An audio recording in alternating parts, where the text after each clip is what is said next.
Your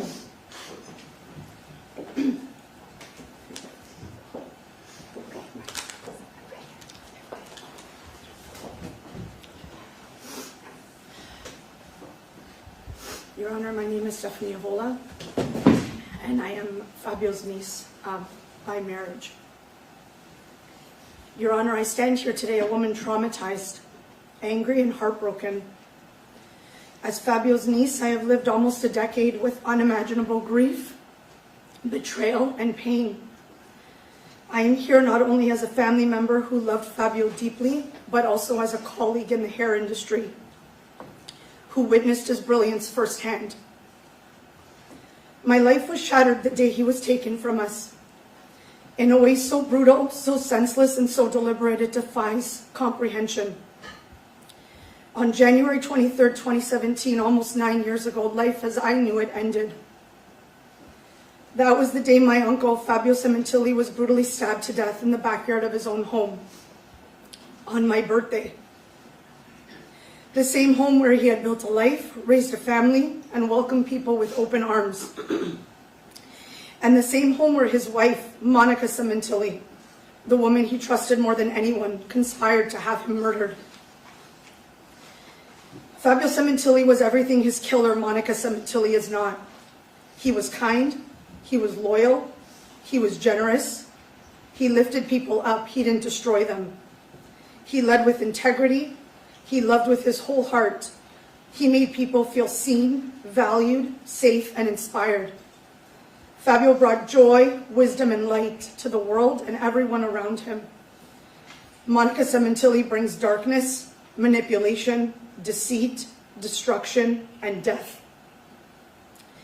Fabio gave his entire life to building others up. Monica spent years secretly tearing his life down. Fabio was loved. Monica is despised. Fabio Sementilli wasn't my uncle by blood, but he was my uncle in every way that truly mattered. He was family. He taught me to believe in myself, to chase my dreams, and to build honest relationships. He showed me the importance of family, family created through friendship, through work, and through love. He taught me about an industry he loved deeply.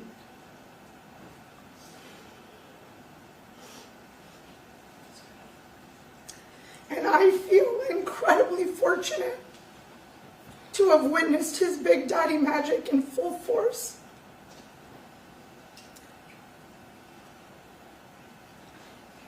Both on stage and behind the scenes. Fabio carried himself with grace, humility, laughter, and joy. He was always the first to raise his hand to tell a joke, to lighten the mood, to laugh until you couldn't breathe. He was the first to greet you with a giant smile, to run over and wrap you in one of his unforgettable bear hugs. And for me, he was always the first to say, "Hey, Angel, how are you?"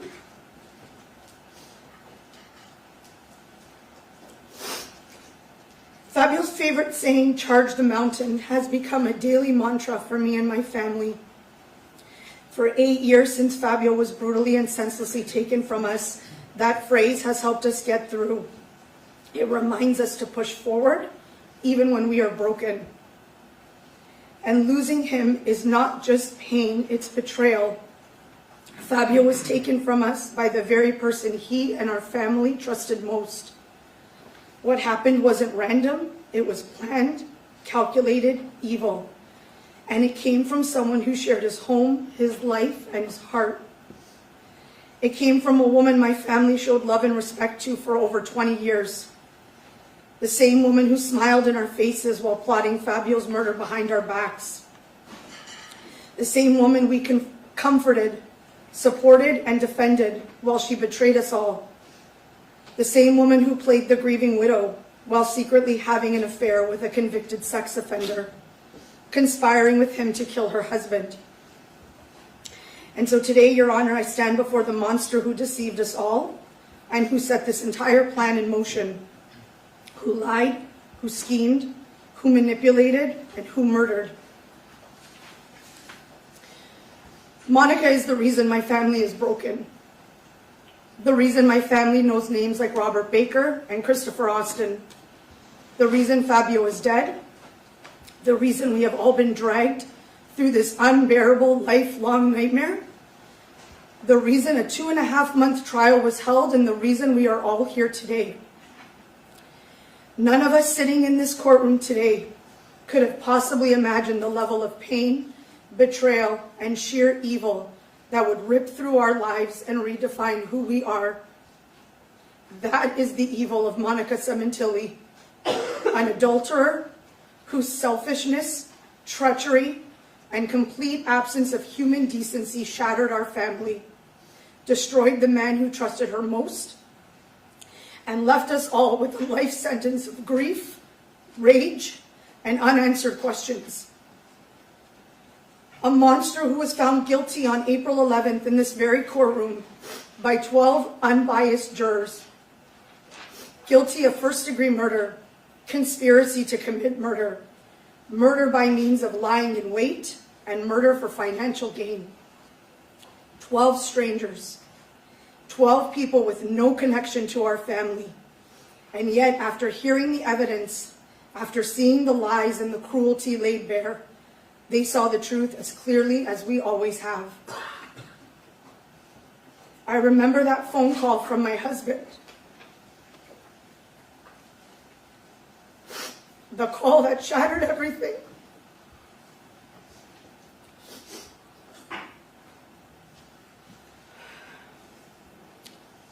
He told me Fabio had been murdered.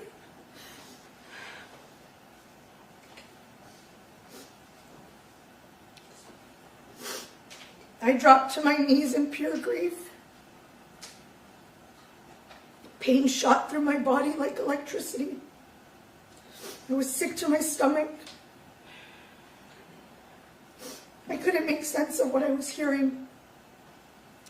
And even though that day was almost 9 years ago, I remember it like it happened yesterday.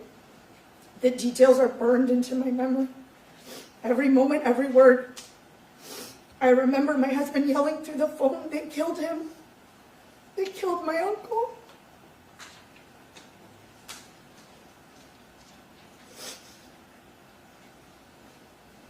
I remember the horror that gripped me. I laid awake that entire night, unable to close my eyes, tears streaming down my face, praying to God that this was some kind of sick joke, that I'd wake up and it would all be a mistake, that Fabio would still be alive, and that things would go back to how they were. But they didn't, and they never will. Almost 9 years later, the pain has not faded. The trauma of what happened to Fabio, of how he was taken from us, still haunts me as deeply today as it did the moment I first heard the news. It is a relentless, paralyzing grief, a kind of sadness that doesn't ease with time.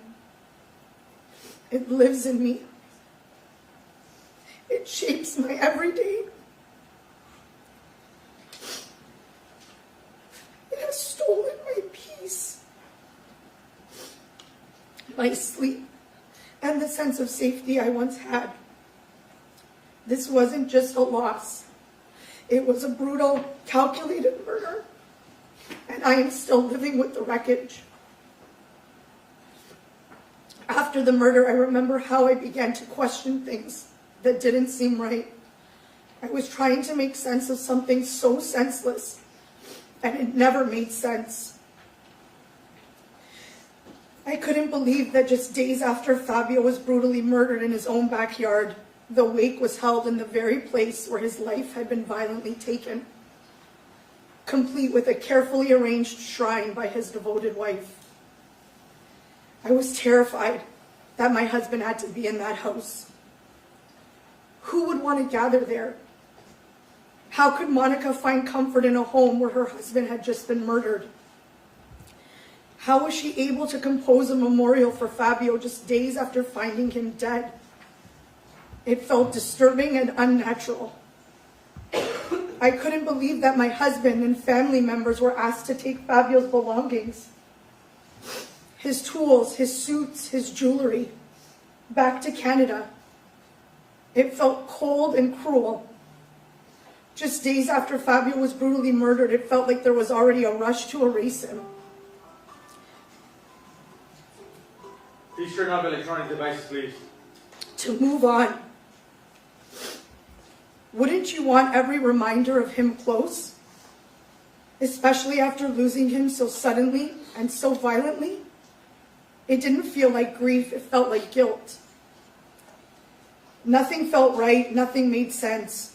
The details of the murder Monica described never pointed to a robbery. Nothing of value was taken except for my uncle's life. Even the Porsche was found days later abandoned but untouched. What could possibly be the motive? What was the intent? Fabio had no enemies. He was loved and adored by everyone. I never believed for a second that this was a case of wrong place, wrong time. Because Fabio was an innocent man, a good man. Our family went in circles, months after months, combing through all the details, envisioning different scenarios of what could have possibly happened that day, over and over and over and over again, into exhaustion. We now know that Fabio was targeted. This was a cold, calculated conspiracy, a plan orchestrated by his own wife, a plan rooted in greed, betrayal, and staggering cruelty. She wanted his money. She wanted her freedom. She wanted a new life. And she was willing to have her husband butchered to get it. And at the time, the full truth hadn't revealed itself yet, not then. But now I see it for exactly what it was. A premeditated execution carried out by cowards, driven by a woman with no soul. At the funeral, Monica wore black gloves and a dramatic black veil that covered her face. I remember a chill running down my spine the moment I saw her. But I pushed that feeling away because this was Fabio's wife. I remember the whispers, the hushed conversations, the quiet observations. People were saying she wouldn't make eye contact, that she didn't even remember who they were, that something felt off. And then a good friend of mine turned to me and asked, how was their marriage? Did they get along? I was shocked, offended. In my mind, they were the most beautiful couple. And they adored each other. Because that's what we all believed.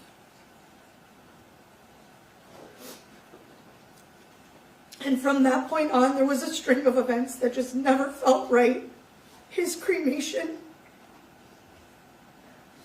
the 1-month memorial mass, Easter with my family. We were shamed for asking about the investigation, told not to speak of that day or contact police. We were silenced into pretending things were normal when nothing was. And then Monica continued to live in that house.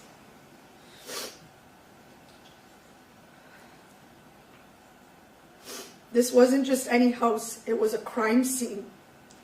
It was the place where her children lost their father in the most violent, terrifying way imaginable. And still no urgency to restore the security system and no concern for her daughter's safety. I was living thousands of miles away and I was terrified for them. I felt hopeless. I now know that Monica never needed protection because she had a very clear understanding of exactly who the killers were, and she was one of them.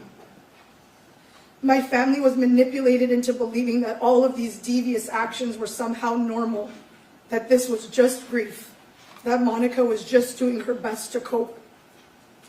Out of love and respect for Fabio, we silenced ourselves because we believed that honoring her was what Fabio would have wanted, because we loved him that much.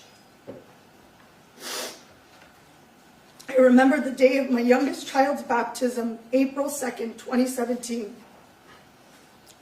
My mother-in-law in Morella, devastated and heartbroken, were speaking on the phone with Monica. They wanted so desperately to comfort her, to check in on her and the girls, to help her through her grief, even from thousands of miles away. And Monica, you made them believe you were inconsolable. You cried on the phone. You were too distraught to talk. You told them it's just not a good day for me. And they believed you because they loved you, because they trusted you.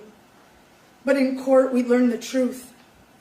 Just days before that call, you were in Las Vegas with your lover and co-conspirator, Robert Baker. You weren't grieving, you were partying. You were parading around like a teenager. You were grabbing crotches. You were whoring yourself out to the man who you conspired with to slaughter Fabio, acting like a desperate, soulless woman with no shame, no conscience, and no remorse. But the truth is, that wasn't an act. That was you being exactly who you are. Desperate, soulless, and utterly devoid of any humanity. You're diabolical, evil, and sick. And that Vegas trip, that was one of just the many trips with your murdering lover in the 6 months before law enforcement could catch up with you. The most insulting of them all was the I'm going to go walk a golf course alone in Fabio's honor trip. By then, even your own family was starting to see through the lies.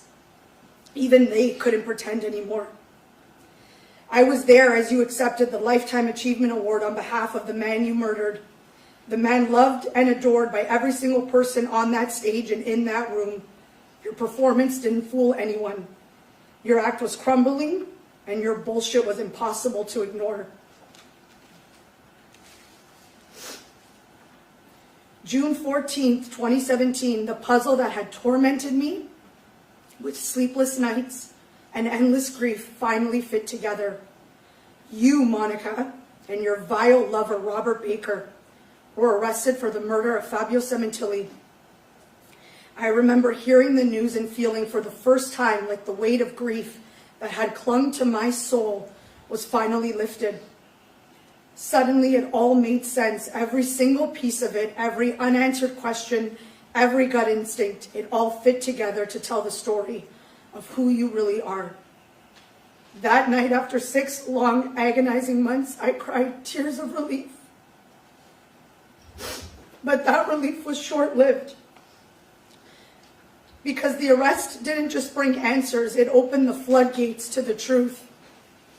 And the truth was even more horrifying than anything I could have ever possibly imagined. Sitting through this trial, watching you smirk and scribble, while I listened to every horrifying detail, was the most painful experience of my life.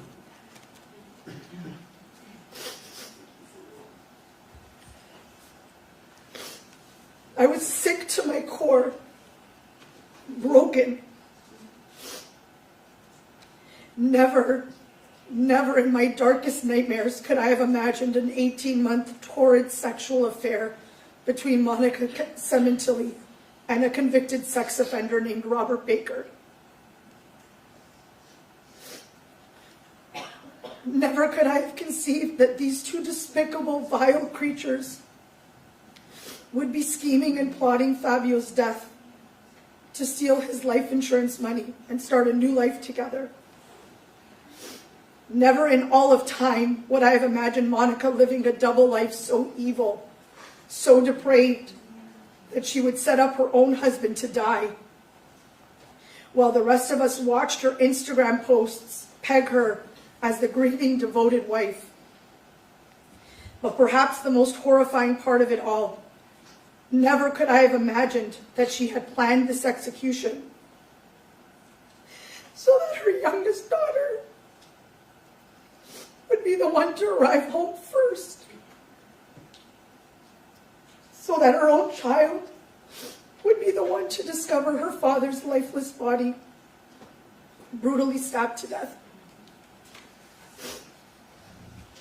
Only a devil could carry out something so calculated, so cruel, and so utterly heartless against her own child.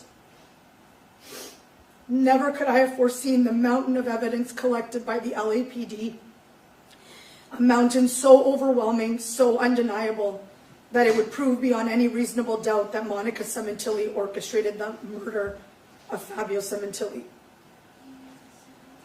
Never in my worst nightmares could I have imagined hearing her and her murdering lover, in their own words, recorded from jail, casually dissecting the murder they committed. Monica didn't sound broken, she sounded proud, wicked, calculated. I was sickened to hear her profess her love for the man who police told her slaughtered her husband. My poor uncle had no idea the devil that lay beside him. On the recordings, you could hear the two of them whispering, laughing, and scheming, spewing lies to get the evidence to fit their version of reality. I was listening to the minds of two full-fledged, cold-blooded criminals, and I was sick. They discussed the lack of video surveillance, not just on the day of the murder, but even mentioning the attempt the day before. They discussed the DNA. They spun a cover story so outrageous, it was an insult to all of us. She panicked over her Viber messages, wiped a computer clean, and even talked about erasing the Sementilli name. This is a betrayal so deep, it is unforgivable. Never once did we hear sadness. Never once did she express grief over the loss of her husband, the father of her children, the man she spent 20 years with. She never once, since her arrest, has said Fabio's name. She never begged for justice. She never pleaded for the police to find the real killers, because she is the real killer. Fabio's death was never a trauma for Monica. Instead, it was an obstacle, something she had to get through and move out of the way so that she could begin her new life of freedom. That's why it was so easy for her to lie and manipulate the facts surrounding his murder. She wasn't distraught, she had planned it. She had been so far removed from the reality of what she was doing for so long that by the time it happened, it meant nothing to her. It meant nothing for her to casually tell a car salesperson that Fabio had been murdered in his truck, just to get a better deal, just to get sympathy from strangers, even though that was a lie. Monica used her husband's murder for her own benefit, deals on cars, on trips, on hotels. Any way she could spin his death to her advantage, she did. And she did it without remorse, because his death never mattered to her. His loss meant nothing, and she treated it exactly that way. And never ever could I have imagined that on the exact same days we were mourning Fabio, at his wake and his funeral, crying together, trying to survive this nightmare, Monica was sending sexually explicit, vulgar, pornographic images to Robert Baker of herself from her parents' home, all while still wearing her wedding ring. She wore gloves and veil at the funeral, a costume of mourning, while privately desecrating Fabio's memory behind closed doors. It is shameless and vile. Monica, you are the most despicable and evil of all mankind. You are a liar, a deceitful manipulator, an adulterer, and a murderer. A man who loved you, trusted you, and built a life with you was brutally murdered. And you cremated him without discussion, without dignity, and placed his remains in someone else's family plot, as if that was good enough. No headstone, no plaque, no resting place that honors who he was, a devoted father, a respected professional, a man beloved by so many. You claimed you had no money to bury him properly, but somehow you had money for Vegas. You had money for getaways with the man who murdered your husband. You had money for your new life, but not for a grave. It is shameful on every level. The depth of your manipulation didn't stop with our family. Your lies didn't just poison us or deceive Fabio's friends and colleagues. It suffocated your own family. You wrapped them so tightly in your web of deception that they clung to denial, even with the truth staring them in the face. Their denial added new layers to our grief. The man they claimed to have treated like their own son and brother, a man who respected and loved them. They showed their love in return by standing behind the one who orchestrated his murder, the one who left the door unlocked and let the killers in. Robert Baker and Christopher Austin would have never crossed paths with Fabio, never, if it weren't for Monica and her despicable, adulterous lifestyle.